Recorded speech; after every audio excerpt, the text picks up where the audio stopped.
और दिव्या को लिए वृद्धा ने एक अंधियारी वीथी पार कर एक जीर्ण साधारण भवन के सामने ठहरकर द्वार खटखटाया। कुछ क्षण में द्वार खुला। एक प्रौढ़ व्यक्ति दिखाई दिया। दिव्या और धाता सहित वृद्धा के प्रवेश कर लेने पर प्रौढ़ ने द्वार बंद कर ताला लगा दिया। पीठ पीछे द्वार में ताला लगाए जाने से दिव्या और धाता दोनों की ही पीठ पर भय की सिरहन दौड़ गई। ड्योढ़ी के सम्मुख आंगन और आंगन के आगे अलिंद और कोठे थे। कोठों के द्वार मुंदे थे। अलिंद के एक कोने में दीपक जल रहा था, दूसरे कोने में छोटे पर्यक पर श्वेत विस्तर बिछा था। पर्यक के समीप भूमि पर एक दास बालक शीत से सिमटा था। आंगन में पहुंचकर दीर्घ श्वास के साथ दिव्या के मन में प्रश्न उठा, विश्राम के लिए आश्रय पाया या बंधन? उसने धाता के नेत्रों की ओर देखा। वहां भी उसे भय और आशंका दिखाई दी। पूर्ण गृह स्वामिनी की जिज्ञासु दृष्टि के उत्तर में वृद्धा ने कहा, देखो तो मेरे अपने पेट की बेटी जैसी है यह भद्र युवती। दासी सहित मार्ग भूलकर कलेशित हो रही थी। देखकर मेरा हृदय उछल आया। माताल पुरुष भी कैसे होते हैं। अस्तु तुम इन्हें विश्राम के लिए आसन और क्षुधा निवृत्ति के लिए कुछ जलपान दो। प्रौढ़ पुरुष ने स्थिति जानकर हामी भरी और पर्यक के बिस्तर पर बैठकर हाथों से ताली बजाई। समीप बैठे दास बालक का ध्यान आकर्षित होने पर प्रौढ़ ने भूमि पर बिछाने के संकेत से आसन और मुख की ओर हाथ कर खाद्य पदार्थ के लिए आदेश दिया। वृद्धा प्रौढ़ के सम्मुख भूमि पर अति निकट बैठकर रहस्य के स्वर में उससे परामर्श करने लगी। कुछ क्षण पश्चात बालक काख में एक चटाई और हाथ में काष्ठ का एक पात्र लिए लौटा। धाता ने बालक के हाथ से चटाई लेकर भूमि पर बिछा दी। दिव्या के बैठ जाने पर वह स्वयं समीप भूमि पर ही बैठ गई। दिव्या ने उसे हाथ से समीप चटाई पर खींच कर अपने शरीर से चिपटा लिया। बालक ने भुने अन्न से भरा काष्ठ का पात्र उनके सम्मुख रख दिया। पात्र हाथ से हटाकर धाता ने बालक से जल मांगा। ध्यान वृद्धा की बात की ओर होने पर भी प्रौढ़ ने धाता की बात सुन पुनः बालक का ध्यान आकर्षित कर उंगलियों से संकेत किया।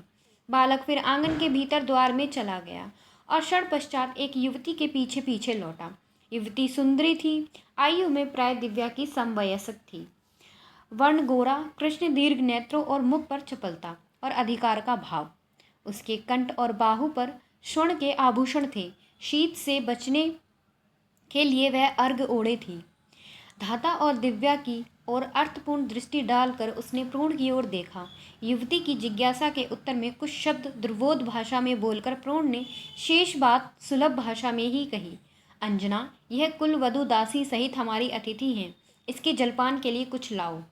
युवती अनुमति में ग्रीवा झुकाकर पुनः आगंतुक की ओर देखती हुई चली गई। शीघ्र ही वह बालक के एक हाथ में कांसे के एक पात्र में भुना हुआ मांस और दूसरे हाथ में सुरा का कुतुब और पान पात्र के लिए उपस्थित हुई। युवती दोनों वस्तुएं दिव्या के सम्मुख रखकर बोली, भद्रे, इस समय केवल यही शेष है। किंचित आहार और पान से श्रांति दूर होगी। दिव्या के आहार के लिए अनिच्छा प्रकट करने पर धाता ने युवती से जल के लिए अनुरोध किया। युवती के संकेत से बालक पीतल के एक पात्र में जल ले आया। अभ्यास न होने के कारण दिव्या ने भारी पात्र को तनिक असुविधा से थामकर यथेष्ट जल पिया और शीत से कांप गई। दिव्या को कुछ आहार न लेते देखकर वृद्धा ने आत्मीयता से आग्रह किया, बेटी कुछ तो खाओ ना। यह मांस अत्यंत कोमल और सुस्वादु है। आसव अत्यंत उत्तम है। इसके सेवन से मन स्वस्थ होगा। बेटी संकोच न करो, तुम्हारा अपना ही घर है। वृद्धा कुछ समय तक दुर्बोध भाषा में प्रौढ़ से बात करती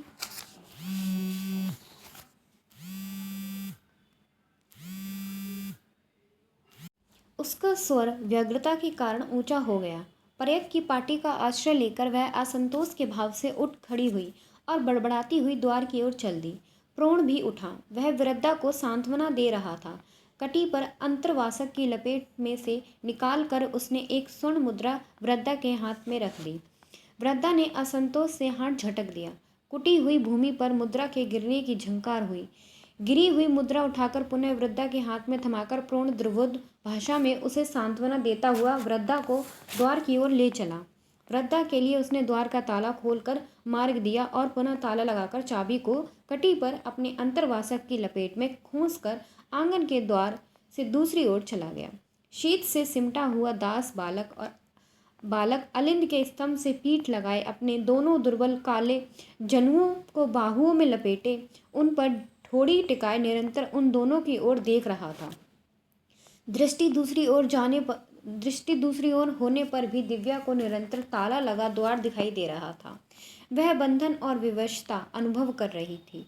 धाता ने उसके कान के समीप मुख ले जाकर अत्यंत धीमे स्वर में कहा, भद्रे, सदगृहस्थ का निवास नहीं जान पड़ता। जो भी हो, दीर्घ निश्वास से दिव्या ने उत्तर दिया। उपाय क्या है? अपना सिर उसने धाता के कंधे से लगा दिया। आंगन की कुटी हुई भूमि गोबर से लिपी थी और भित्तियां नीला पान लिए श्वेत मिट्टी से। आलिंद में दीपाधार पर जलते दीप से आंगन की भूमि पर धीमा प्रकाश पड़ रहा था। भित्तियां आधी ऊंचाई तक प्रकाशित थीं। ऊपर का भाग अंधकार में विलीन हो जाने से अंधकारमय आकाश में जा मिला था। नेत्र प्रकाश में रहने के कारण खुले आकाश का अंधकार और भी निबिड़ जान पड़ रहा था। शीत से जमे वाष्प से भरे आकाश में तो तारे गहरे कुएं की तलहटी में हिलते जल की भांति झिलमिला रहे थे। दिव्या और धाता चिरकाल तक मौन बैठी अपने आप को अंधकूप में बंदी की भांति निस्सहाय और परवश अनुभव करने लगी। मन की शुद्ध स्थिति में दिव्या और धाता को आकाश से चिरपरिचित नक्षत्र भी अपरिचित और विचित्र जान पड़ रहे थे।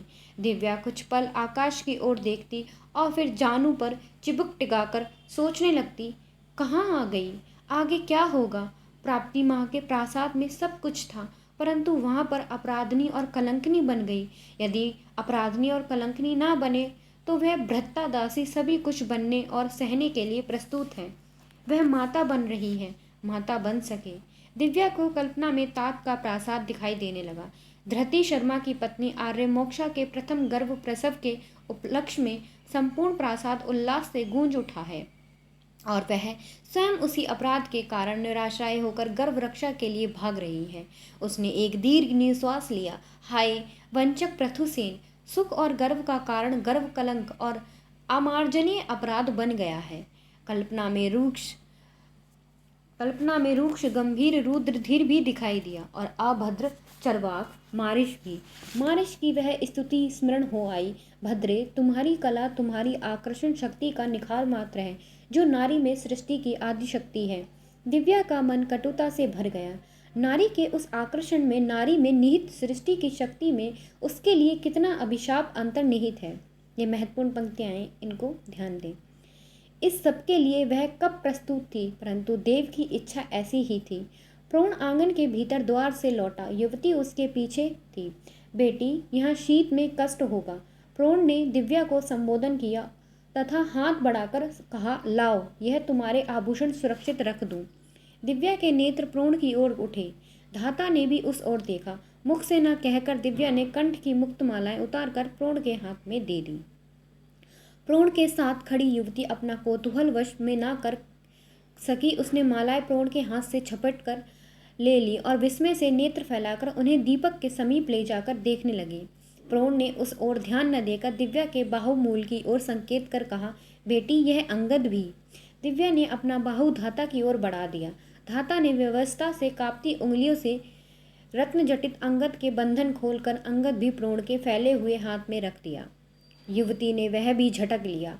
प्रोण ने अपनी बात दोहराई, बेटी, यहाँ आकाश के तले शीत में भूमि पर कष्ट होगा। आओ कक्ष में विश्राम करो। दिव्या और धाता प्रोण के संकेत से उठकर उसके पीछे पीछे आंगन के द्वार से चली और दिव्या और धाता एक अधिक विस्तृत आंगन में पहुंची। आंगन के चारों ओर अनेक कक्षों के मुंदे हुए कपाट भित्तियों में दिखाई दे रहे थे। दक्षिण के कोने की ओर एक प्रकाशित कक्ष के अतिरिक्त सब और गहरा अंधकार था। प्रोण इसी दिशा में धाता और दिव्या के आगे आगे चला। कक्ष का द्वार खुला था। प्रकाशित कक्ष के समीप द्वार के बाहर एक व्यक्ति प्रहरी के से मलिन वेश में, कमर में खड़क और हाथ में कोड़ा लिए खड़ा था। 3 पुरुष कक्ष से निकले। जीर्ण, मलिन और अपर्याप्त वस्त्रों में शीत से सिमटते हुए दास से जान पड़ते थे। प्रहरी ने उन तीनों को दूसरी ओर ले गया। मूक बालक काख में चटाई लिए और हाथों में दीपक संभाले शने शने उनके पीछे पीछे चला आ रहा था। प्रोण के संकेत से बालक ने दीपक कक्ष के कोने में रखकर चटाई भूमि पर बिछा दी। वृद्ध ने दिव्या की पीठ पर हाथ रख उसे भीतर जाने का संकेत किया। बेटी, यहाँ शीत से कष्ट न होगा, विश्राम करो। धाता भी कक्ष में जा रही थी, परंतु प्रोण ने अपने बाहु से द्वार रोक कर कहा, तुम्हारे लिए अन्यत्र स्थान है। दिव्या ने बिलख कर प्रार्थना की, अम्मा को यहीं रहने दो, परंतु कक्ष के द्वार बंद हो गए। दिव्या ने बाहर द्वार पर ताला लगा देने का शब्द सुना। कक्ष में दिव्या और बाहर धाता के कंठों में चित्कार उठा, परंतु स्वयं ही उसकी व्यर्थता अनुभव हो जाने से वह निशब्द श्वास में बह गया। उसे वहां कौन सुनता। दोनों के नेत्रों से विवशता के अश्रु बहते रहे। हमारा भाग नंबर 7, तात धर्मस्थ। प्रहर रात्रि बीत जाने पर वसुमित्रा के चतुष्शाल में समाज का अंत हुआ। अभ्यागत अपने रथों, अश्वों और शिविकाओं पर आरूढ़ होकर अपने अपने स्थानों की ओर चले गए। धर्मस्थ की परपोत्री दिव्या की शिविका के वाहक भी दूसरे अभ्यागतों को विदा होते देखकर आलस्य छोड़ कुमारी के प्रासाद लौटने की प्रतीक्षा में उठ खड़े हुए। दिव्या और उसकी दासी धाता न लौटी। वसुमित्रा के प्रतिहारियों ने सिंह द्वार के तोरण का प्रकाश बुझाकर द्वार मूंदने का आयोजन किया। दिव्या की शिविका के वाहकों ने प्रतिहारियों से धर्मस्थ की परपोत्री के न लौटने के विषय में जिज्ञासा की। कुमारी के चतुष्शाल अथवा उद्यान में कहीं भी न पाए जाने के समाचार से विक्षिप्त और अत्यंत आशंकित होकर भय से कांपते हुए वाहक धर्मस्थ के प्रासाद में लौटे। कुमारी के विलंब तक न लौटने से अंतःपुर में चिंतित पितृव्य और देवियों को वृद्धदास तारुक द्वारा रिक्त शिविका आ जाने का समाचार मिला। आर्य, प्रबुद्ध शर्मा, विनय शर्मा, धृति शर्मा और अंत में पंडित विष्णु शर्मा आस्था नागर में पहुंचे। अनेक देवियों भी चिंता से आशंकित मुद्रा में साथ थीं। कुछ ही समय में तात धर्मस्थ महादेवी और शिशुओं के अतिरिक्त संपूर्ण परिवार आस्था नागर में एकत्रित हो गया। आस्था नागर, चतुष्शाल, उद्यान और सिंह द्वार के भृत्यों, दासों और प्रतिहारियों से पंडित विष्णु शर्मा ने जाना कि शुरुआत से कुछ पल पूर्व कुमारी दिव्या दासी धाता सहित देवी मल्लिका अथवा वसुमित्रा के संगीत समाज में सम्मिलित होने के लिए प्रासाद से शिविका पर गई थी। महादेवी के विक्षिप्त तथा अस्वस्थ होने और शेष परिवार के नवजात संतान के उत्सव में व्यस्त होने के कारण कुमारी के लौटने में विलंब की सूचना निवेदित न की जा सकी। पंडित विष्णु शर्मा ने तत्काल द्रुतगामी अश्व के लिए आज्ञा दी। कुमारी की खोज में अश्वरोही नर्तकी वसुमित्रा, देवी मल्लिका, प्रेस प्रासाद, सामंत, सर्वात के प्रासाद आदि अनेक स्थानों की ओर सरपट दौड़ गए। शिविका वाहक और दासी धाता की पुत्री युवती दासी छाया विष्णु शर्मा की आज्ञा से तत्काल बंधन में ले लिए गए। चारों शिविका वाहकों को पृथक पृथक ले जाकर उन्हें पीड़ित कर रहस्य जानने का आदेश उन्हें प्रतिहारियों को दिया। भृत्य दास दासियां कंचुकी पृथक पृथक पंक्तियों में अपने दोनों हाथ घुटनों के सम्मुख फैलाए बैठे भय से कांप रहे थे। सशस्त्र प्रहरी हाथ में कोड़े लिए उपस्थित थे। अनेक प्रासादों और भवनों में दासों को दिए जाने वाले अनेक प्रकार के कठोर दंडों और उत्पीड़नों से परिचित होते हुए भी धर्मस्थ के प्रासाद में इस प्रकार के कांड की स्मृति किसी को न थी। एक घड़ी व्यतीत होने के पूर्व ही सभी स्थानों से अश्वरोही असफल लौट आए। शोभ और अवसाद की घटा गहरी हो गई। शिविका वाहकों से कुछ भी रहस्य न पाकर विष्णु शर्मा ने प्रत्येक को काष्ठबद्ध करने की आज्ञा दी। दिव्या के साथ धाता की अनुपस्थिति के कारण पंडित विष्णु शर्मा ने धाता की पुत्री छाया के भी अभिसंधि में सम्मिलित होने की शंका की। उन्होंने कुलवधुओं को अपने कक्षों में लौट जाने का आदेश दिया। स्त्रियों के चले जाने पर उन्होंने दो प्रतिहारी वक्कट और ध्वज को आज्ञा दी, दासी धाता की पुत्री छाया को विशेष पीड़ित कर रहस्य जाना जाए। छाया ने आंसुओं से भीगा मुख पृथ्वी पर रखकर त्रस्त कंपित स्वर में गिड़गिड़ाते हुए अज्ञान प्रकट कर करुणा की भिक्षा मांगी। विष्णु शर्मा के संकेत से दोनों प्रहरी छाया को दोनों बाहुओं से उठाकर ले गए। जाते हुए प्रतिहारियों को विष्णु शर्मा ने पुनः आदेश दिया, रहस्य प्रकट करने पर दासी को उपस्थित किया जाए। अंतःपुर के दासियों से उन्होंने जाना, दासी आशा भी मध्याह्न में कुमारी का पथ्य लेकर उनके कक्ष में गई थी। दो प्रतिहारियों को उन्होंने आशा को ले जाकर उससे भी रहस्य जानने का आदेश दिया। कुछ समय पश्चात प्रबुद्ध शर्मा और धृति शर्मा अपने कक्षों की ओर चले गए। विष्णु शर्मा जानू पर कोहनी और हथेली पर ठोड़ी टिकाए पीठिका पर चिंतामग्न बैठे थे और समीप आए विनय शर्मा खड़े थे। पीठिका के दोनों ओर दो दो प्रतिहारी आदेश की प्रतीक्षा में उपस्थित थे। शेष भृत्यों, कंचुकियों और दास दासियों को निर्दिष्ट सेवा कार्य में जाने की आज्ञा हुई। 2 घड़ी समय बीत जाने की सूचना अलिंद के सम्मुख लटके घड़ियाल पर पड़े प्रहार द्वारा प्रतिहारी 2 बार दे चुका था। 2 बार वे प्रतिहारी को भेजकर छाया से जाने गए रहस्य के विषय में जिज्ञासा कर चुके थे। उन्होंने प्रतिहारी को पुनः एक बार और समाचार के लिए भेजा। उत्तर प्रत्येक बार नकार में आने से वे खिन्न हो मौन बैठे थे। सहसा अंतपुर की यवनी प्रहरी की पुकार सुनाई दी। परिजन सादर सावधान, तात धर्मस्थ पधार रहे हैं। चिंता से झुका मस्तक उठाकर विष्णु शर्मा ने देखा 2 कंचुकियों के कंधों का आश्रय लिए तात शने शने अत्यंत कष्ट से पग धरते चले आ रहे हैं। विष्णु शर्मा ने आसन छोड़ नतमस्तक हो प्रणाम कर तात से आसन ग्रहण करने की प्रार्थना की। कंचुकियों की कंधे के आश्रय ही खड़े रहकर तात ने प्रश्न किया। मैंने कक्ष से आत्र क्रंदन का चित्कार सुना। दासी छाया कहाँ है? उपस्थित की जाए। आज्ञा पाकर एक प्रतिहारी तुरंत आस्था नगर से चला गया। तात के चरण और ग्रीवा निर्बलता से कांप रहे थे, परंतु वे उसी प्रकार कंचुकियों के कंधों का आश्रय लिए खड़े रहे। कुछ क्षण पश्चात प्रतिहारी ने लौटकर धर्मस्थ के सम्मुख जानू पृथ्वी पर टिका, सिर झुकाए प्रार्थना की। आर्य भट्टारक अभ्यादान दें, दासी छाया नहीं है। कंपित स्वर में तात ने प्रश्न किया, दासी छाया नहीं है? आर्य भट्टारक अभ्यादान दें, दासी छाया जीवित नहीं है। ग्रीवा झुकाए प्रतिहारी ने सावधान किया। तात का श्वास तीव्र हो गया, उनके जानू हिल गए। दोनों कंचुकियों ने उन्हें बाहों में लेकर पीठिका पर टिका दिया। श्वास की गति में अति तीव्रता और अवरोध के कारण वे कुछ बोल न सके। विष्णु शर्मा, विनय शर्मा और कंचुकी सिर झुकाए पीठिका पर घिर गए। वृद्ध कंचुकी विल्हण तात का सिर अपने जानू पर लिए था। कंचुकी विल्हण के संकेत से दूसरा कंचुकी तुरंत दौड़कर आसव और जल ले आया। कुछ बिंदु आसव मिश्रित जल धर्मस्थ के ओष्ठों पर डालने से उनके कंठ की घरघराहट दूर हुई। विष्णु को समीप आने का संकेत करके क्षीण और कंपित स्वर में बोले, पुत्र, अन्याय का प्रतिकार करने के आवेश में तुमने यह अन्याय किया है। इस अन्याय के प्रतिकार का एक दूसरे अन्याय का आरंभ होगा। पुत्र, प्रतिकार और प्रतिहिंसा न्याय नहीं है। तुम्हें बेटी के चले जाने पर आक्रोश है। वह किसके अपराध से गई? मेरे, तुम्हारे समाज के अनुशासन से? पुनः उनका कंठ घरघराकर हिचकी आने लगी।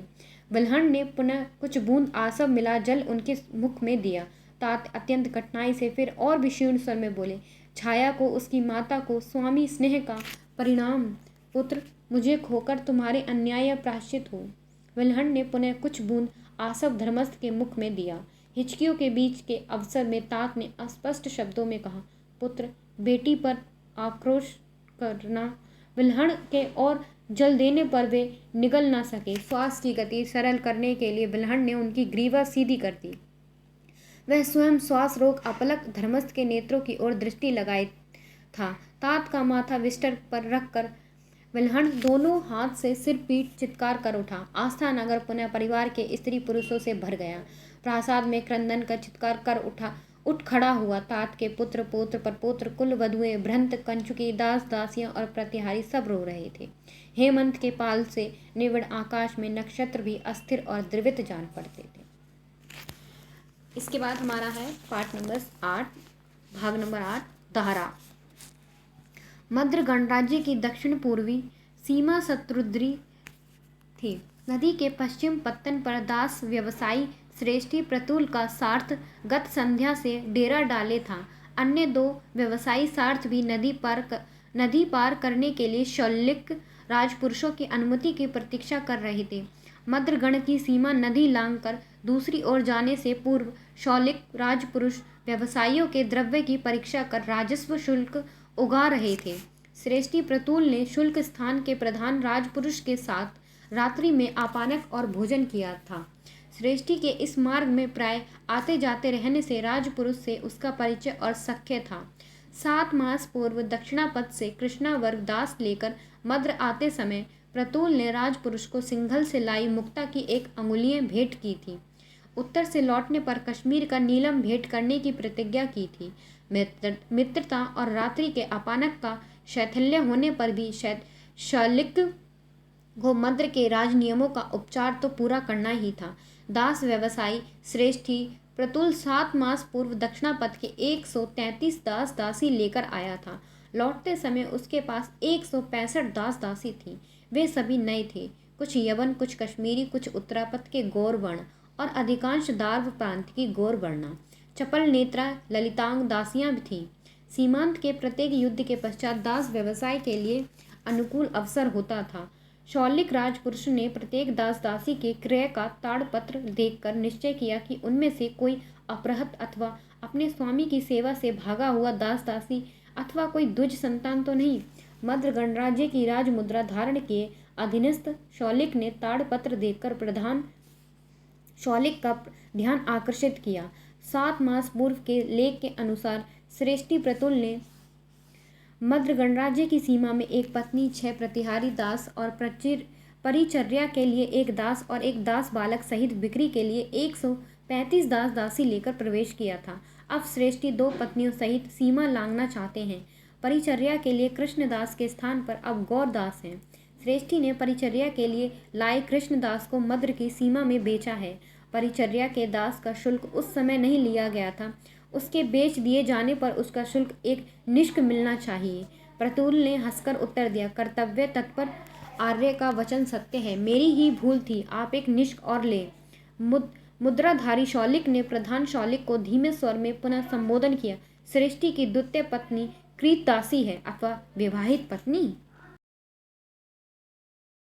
यह रहस्य संबोधन सुनकर श्रेष्ठी प्रतुल ने विनोद से हंसकर उत्तर दिया, आयुष्मान की सतर्कता स्तुत्य है, परंतु श्रेष्ठी एक निष्क के लिए चोरी नहीं करता।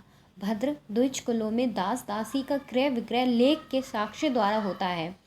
कन्यादान और पत्नी ग्रहण केवल मुख के शब्द और अदृश्य देवता के साक्ष्य से होता है और उसके लिए ताड़पत्र का प्रमाण नहीं प्रस्तुत किया जा सकता। भद्र त्वय च पत्नी अहम च भद्रा, जम्मू द्वीप के आर्यों की यह मर्यादित पद्धति है।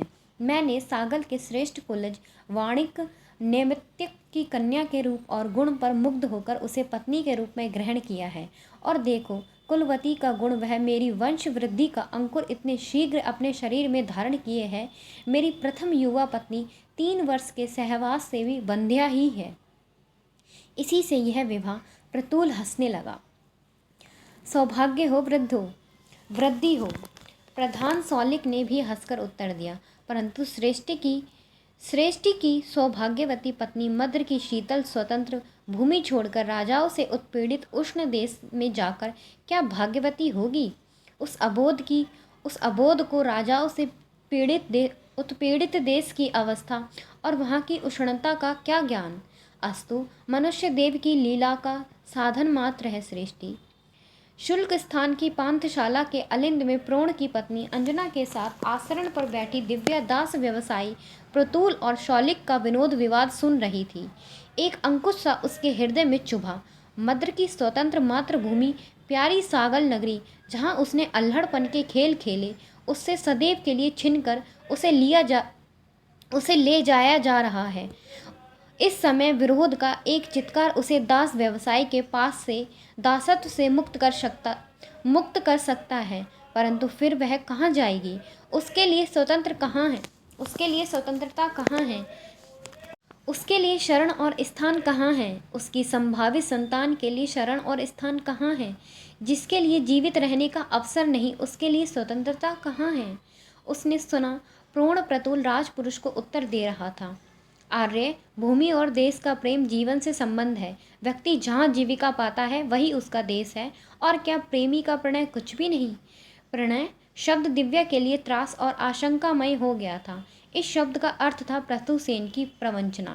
प्रोण प्रतुल से भी उसने त्रास ही पाया था। बेटी संबोधन करके भी उसने निर्दयता ही की थी।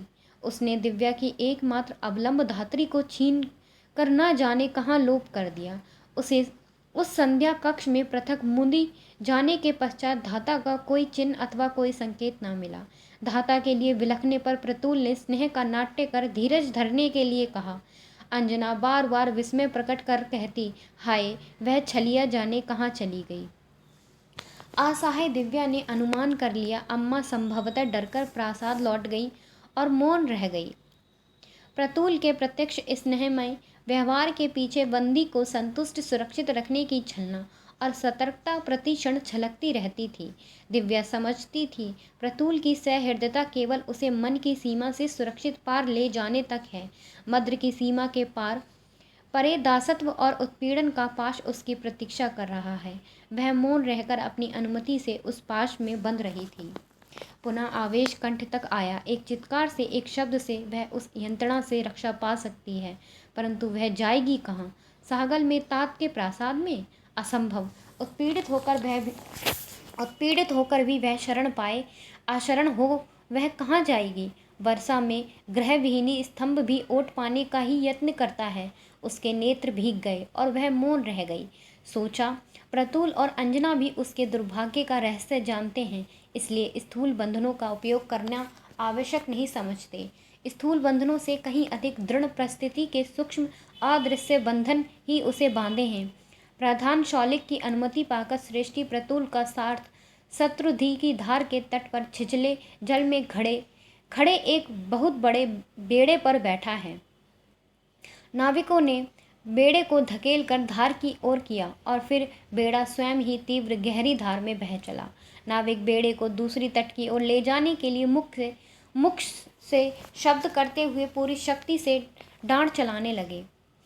दिव्या के कानों के लिए डांड में एक साथ बल लगाने के प्रयोजन से नाविकों का सम्मिलित कोलाहल, मद्र के विषय में दूसरे यात्रियों का वार्तालाप और नेत्रों के लिए नदी की धार के दोनों ओर फैले सिकता के विस्तृत तट, नदी की गहरी तीव्र फैन उछालती नीली लहरें, सब निरर्थक था। वह सोच रही थी, अपनी जीवन नौका को उसने घटनाओं की तीव्र धारा में स्वयं ठेल दिया है। वह जाने कहाँ जाकर रुकेगी। नदी की धार में बेड़ा सने सने पूर्व की ओर बढ़ रहा था। मद्र की भूमि दूर हो रही थी। उस भूमि से प्रताड़ित होकर भी उसके विषयों से एक उच्छ्वास मन में उठ आया। वह उच्छ्वास दिव्या के ओठों पर माँ शब्द की ध्वनि में प्रकट होना चाहता था। उस भूमि में जन्म देने वाली माँ के जीवित रहते भी क्या वह इस प्रकार विवश हो चली जाती? और फिर दूसरी माँ, अम्मा धाता का रूप कल्पना में साकार हो उठा। सभी कन्याएं एक दिन माँ की गोद छोड़कर ससुर गृह जाती हैं, परंतु उसके मन में पति के घर जाने की सांत्वना और उत्साह रहता है। पति के प्रसंग से कल्पना में प्रथुसेन जाग उठा। ओंठों को दांत से दबाए दिव्या के विचार निखा, वंचक प्रथुसेन और दास व्यवसायी प्रतुल में क्या अंतर है? आशंका से शरीर के रोम सियर उठे, जैसे नदी तीर की सिकता उसके दांतों तले आ गई हो। उस ठुकरा देने वाली मद्र की ममता को वह क्या करे? दीर्घ निश्वास ले उसने नेत्र मूंद लिए। दास व्यवसायी श्रेष्ठी प्रतुल की पत्नी अंजना दिव्या के प्रति सहृदय थी। 4 दासों के मूल्य से भी बहुमूल्य दिव्या के आभूषण अंजना ने अपना लिए थे। दिव्या ने इस विषय में एक शब्द भी नहीं कहा था। दिव्या की इस मौन उदारता के प्रति अंजना कृतज्ञता प्रकट किए बिना न रह सकी। दिव्या के कंठ की मुक्तमालाओं, रत्न जटित अंगद और कोशे वस्त्रों में अंजना को निश्चय था कि युवती अवश्य ही उच्च सामंत वंश के प्रासाद में पत्नी है। उसका गर्व देखकर वह ये जान भी गई कि इसी कारण वह स्वेच्छा से दुख और दैन्य का मार्ग स्वीकार कर रही थी। कुछ दिव्या के प्रति सहानुभूति और कुछ कौतूहल से अंजना ने उससे सख्य स्थापित कर उसका रहस्य जानना चाहा। दिव्या ने कातरता से संक्षेप में उत्तर दिया, मैं अभागी वंचिता हूँ। मेरे पितृ गृह में सब कुछ था, परंतु मेरे लिए स्थान न रहा। इस अवस्था में मेरा कुल मेरी सहायता नहीं कर सकता। आश्रय की खोज में भटकती तुम्हारे स्वामी के हाथों पड़ गई। अब देव की इच्छा, जो चाहे। श्रेष्ठी प्रतुल को आशा थी कि दिव्या को मगध के समृद्ध रसिक ग्राहकों के हाथ बेचकर ऊंचा मूल्य पाएगा। ऐसी रूपवती लावण्य दासी के लिए 400 स्वर्ण मुद्रा भी अधिक न थी। परंतु सूरसेन देश की मथुरापुरी नगरी पहुँचते पहुँचते दिव्या की अवस्था यात्रा योग्य न रही। उसे किसी प्रकार का कष्ट सहने का अभ्यास न था। रथ पर चलने में भी उसे कष्ट होता था। पथ असम होने पर उसे प्राण निकल जाने की आशंका होने लगी। यदि प्रसव हो जाने पर संतान को दूर कर 4-5 मास तक खिला पिलाकर उसे पुष्ट कर कर बेचा जा सकता तो कोई भी रसिक उसके लिए नेत्र मूंदकर दोनों हाथों से स्वर्ण दे देता। परंतु एक दासी के ही कारण वह कितने समय तक सूरसेन में टिका रह सकता था। सार्थ के नए 165 दास दासियों का दीर्घ समय तक व्यर्थ भरण पोषण का बोझ इस विलंब के कारण तो वह चैत्र मास में दक्षिणा